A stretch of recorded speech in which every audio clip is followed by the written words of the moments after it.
A los circulantes, ¿cómo andan, amantes de las ciudades? ¿Cómo están? Por acá, muy feliz con el comienzo de la tercera temporada del podcast en el que conversamos sobre cómo andamos en las ciudades. En este episodio viajamos en tiempo y espacio, intentando acercarnos a una mujer cuyas ideas han cambiado la manera de ver, de entender y analizar los fenómenos urbanos. Jane Jacobs fue una activista urbana, periodista, escritora, referente del movimiento de ciudades humanizadas y a escala humana. Le dicen la Santa Jane, o sea, Sor Juana, como si fuera Juana de Arco.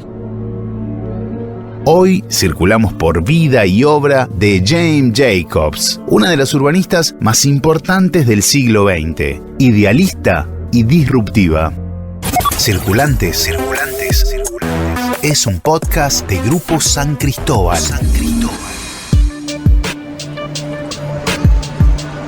Nos acompañan en este recorrido Carolina Huffman, una circulante del mundo, a quien encontré en un barcito de Barcelona para charlar sobre Jane Jacobs. Yo vine acá a Barcelona a hacer un máster que se llamaba Máster Laboratorio de la Vivienda del siglo XXI, y en la vivienda acá se concibe como de una manera más completa, integrada a la ciudad. Bueno, por lo menos el máster está orientado a poder pensarla de esa manera.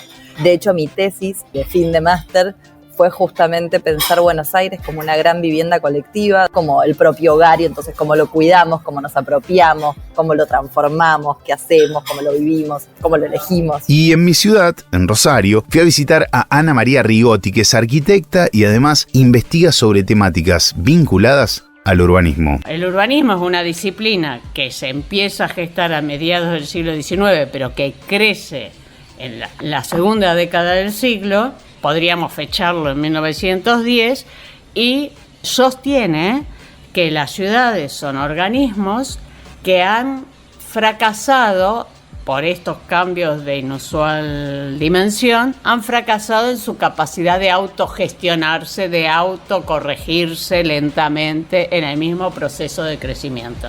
Entonces, que se necesita una ciencia capaz de entender las lógicas para intervenir en el bienestar social, cultural y económico de sus habitantes, desde la intervención en el espacio físico. Eso fue el urbanismo, y Jane Jacobs se plantea, o sea, la ocasión de Jane Jacobs es los procesos de lo que se llamó renovación urbana en Estados Unidos.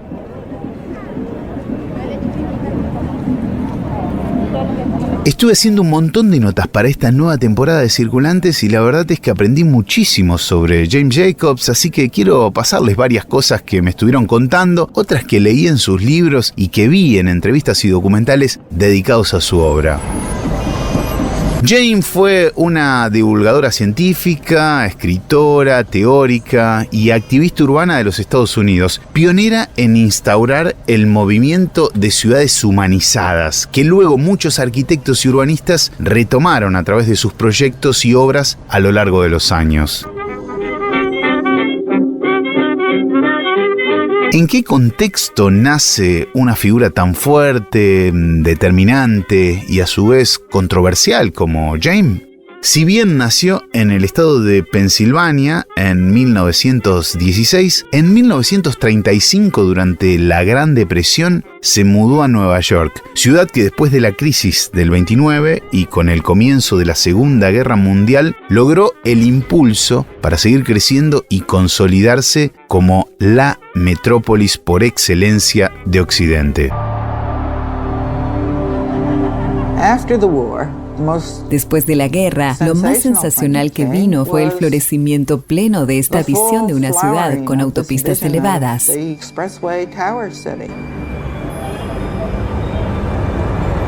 Por aquellos tiempos, la ciudad de Nueva York se transformaba al ritmo de dos industrias que dominaban las oficinas públicas: la industria inmobiliaria y la petrolera.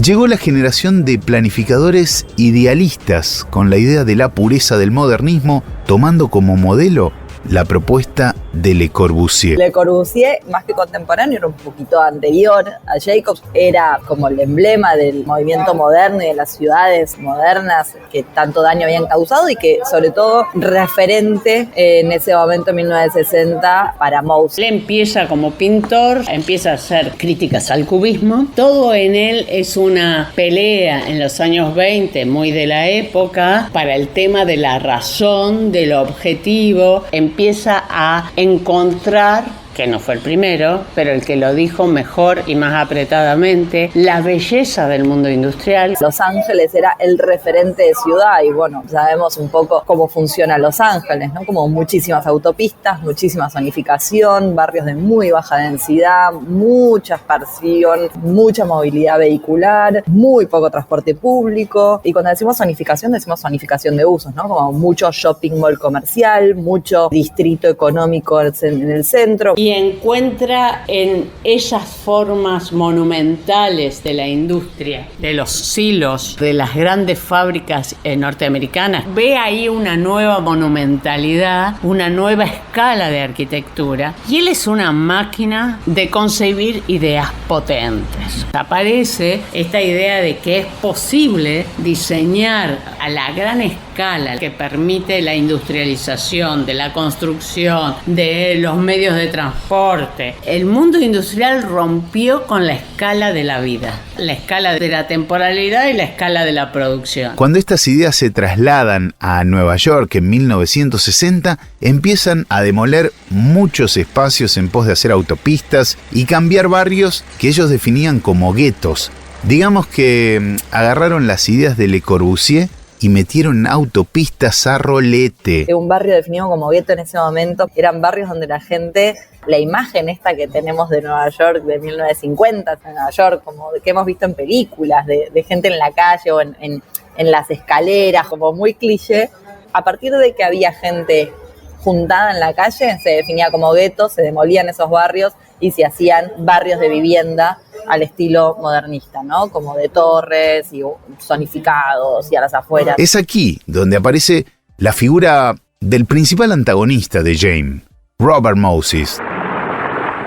Robert Moses, coordinador de construcciones de la ciudad de Nueva York, un hombre que conoce su negocio. Conocido como el constructor maestro de la ciudad de Nueva York, la idea de Moses era dividir barrios, ensanchar avenidas hasta transformarlas en autopistas. Moses consideraba los barrios de inmigrantes como cánceres a extirpar. Para un poco, Robert. Tienes que desplazar un montón de gente fuera del camino en un gran proyecto de viviendas. Muchos de ellos no les va a gustar, muchos de ellos están mal informados. Acá hay un versus, una oposición a la supuesta pureza homogeneizante de Moses. Estaba Jane Jacobs.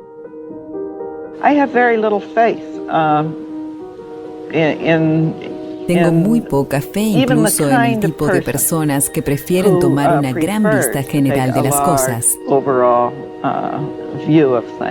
Lo que justamente pasa, así como en el pico de tensión entre Jacobs y Moses, es que Moses define que la próxima autopista que va a pasar justo demuele el barrio donde vivía Jacobs, y Jacobs levanta a todo el barrio con un activismo esplendoroso a todo el barrio y paran esta autopista. Ese fue el proyecto que puso a Jane Jacobs en el centro de la discusión. Como una figura que sirve para mostrar el inicio de lo que se llama grassroots, o sea, los movimientos sociales urbanos, aquellos donde los vecinos por intereses locales se levantan.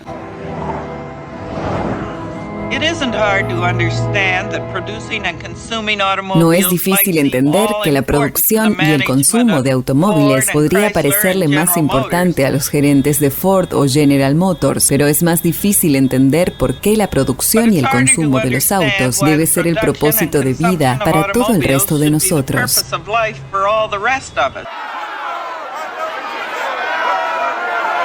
Jane Jacobs, con su voz y su escritura, con sus formas, pero también junto a la comunidad organizada, ganaron esa batalla para que no se construya allí la autopista. Sin embargo, ese mismo accionar despierta diversos cuestionamientos. Uno, que tiene sus antecedentes en el mundo moderno y en el marxismo, se pregunta: ¿esta localía de los intereses es tan loable? No importa lo que pase con el resto de la ciudad. Yo lo que quiero salvar es que me pase por esta esquina la calle, que se la pasen en la esquina de al lado. Porque la autopista hay que hacerla, pero no quiero que me pase por mi vereda.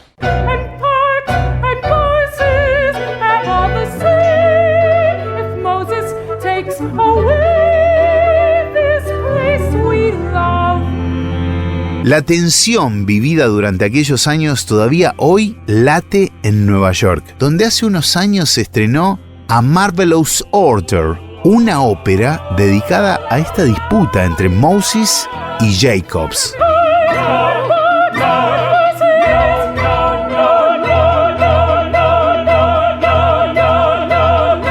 Jacobs llegó a ser editora de la revista Architectural Forum, publicando artículos que criticaban las tendencias urbanísticas de aquel entonces en Estados Unidos, y en 1961 se publicó su obra más conocida, Muerte y Vida de las Grandes Ciudades. Ese libro fue considerado como uno de los fundamentales, una referencia absoluta para el urbanismo del siglo XX. Es un libro que tiene tips de cómo hacer una ciudad diversa, vivible, caminable, habitable, que no usa todas estas palabras ella, pero que justamente estas son las fundaciones a lo que es hoy en día estar hablando de ciudades de los 15 minutos, de estar hablando de ciudades caminables, todas cosas que en 1960 no se hablaban y que ha sido el puntapié para poder valorar estas características. Ese libro tuvo el premio del Book Prize. Fue un éxito editorial, un éxito comercial. La puso en el candelero porque simultáneamente ella comenzaba una actitud de activista resistiendo el trazado de una rama de la autopista dentro de la ciudad de Nueva York que hubiera afectado su cuadra. Tenía realmente una mirada innovadora, basada en la observación y el estudio de la vida de las personas y las relaciones con el espacio. En el movimiento moderno, los humanos hacen 4 cosas: trabajan, viven, duermen, se recrean y se mueven. Y esas son las 4 cosas que hacen las personas en la ciudad. Entonces, la ciudad responde de esta manera. Lo que Jane Jacobs dice es: las personas tienen una complejidad diaria absoluta, la cantidad de personas que habitan en una ciudad es inmensa, cada una tiene deseos y necesidades distintas y una ciudad debería poder responder a esto de una forma más o menos pareja. Frente a este desafío de abarcar esa complejidad de quienes habitamos las ciudades, Jane elabora una propuesta de ciudad más inclusiva que apunta a mejorar la convivencia. Ella baja línea de 4 puntos y dice manzanas como con muchas esquinas, dice mucha densidad, donde hay mucha gente, hay mucha vida, dice muchos usos, porque si hay mucha gente necesitamos responder con muchas cosas, y dice edificios nuevos y viejos, básicamente pero no los edificios viejos en cuanto al patrimonio, sino edificios viejos que instauren esta cosa de que había algo antes acá que está bueno preservar y que hay cosas nuevas que está bueno desarrollar. Entonces esa convivencia entre lo nuevo y lo viejo.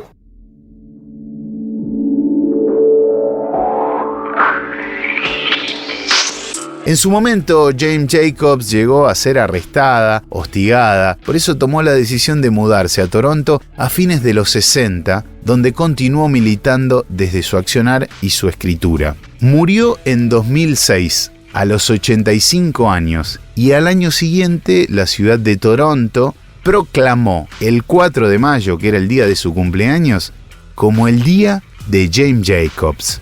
Aún hoy, sus acciones son de gran influencia y sus teorías siguen vigentes, aportando al debate sobre el desarrollo de las ciudades. Yo creo que hay muchas ciudades que sí tienen este concepto de Jacobs, ¿verdad? 10, 15 años que empieza realmente una discusión de un cambio de paradigma hacia una ciudad humanizada, hacia una ciudad vivible, hacia una puesta en valor real de los espacios públicos como espacio de reunión. Bueno, lo que me parece que tiene de vital importancia es haberle puesto palabras a qué era esto que tiene valor y por qué. Cities are extremely physical places. It's not an inert mass. Las ciudades son lugares extremadamente físicos. Son organizaciones y personas reaccionando de cierta manera hacia cada uno de los otros y apoyándose los unos a los otros. Y donde funciona correctamente, hay mucha diversidad, muchos tipos diferentes de personas apoyándose y complementándose. Mutually supporting and supplementing each other.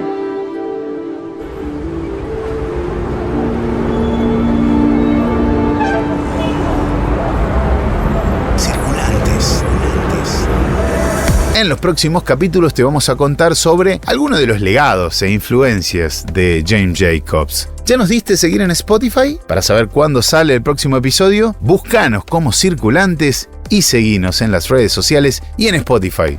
Circulantes es un proyecto multiplataforma de Grupo San Cristóbal. Nuestra productora general es Florencia Ferramondo. Los guiones son de Lu Fernández Cívico. La edición y transcripción de las entrevistas es de Lucas Alonso. El montaje sonoro del gran Leandro Mancini. La comunicación es de Tatán Garabelli. ¿Sabías que hace un newsletter quincenal donde te informa absolutamente de todo lo que pasa en el mundo Circulantes? Suscríbete. Estudio EB es nuestra agencia de gestión en redes. Mi nombre es Fede Frichi, gracias por haber circulado hasta acá. Tenemos nuevos viajes por delante.